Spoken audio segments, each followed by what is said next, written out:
జిల్లా కేంద్రంలో బడుగులపై ప్రతాపం చూపించారు అధికారులు.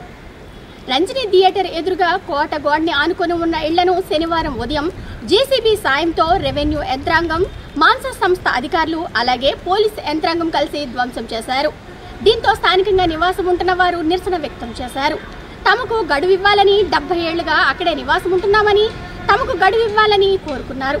అయినా సరే అధికారులు వినకుండా ఇళ్లను ధ్వంసం చేయడంతో పాలకులపై నిరసన వ్యక్తం చేస్తూ నానా శాపనార్థాలు పెడుతూ రోధించారు.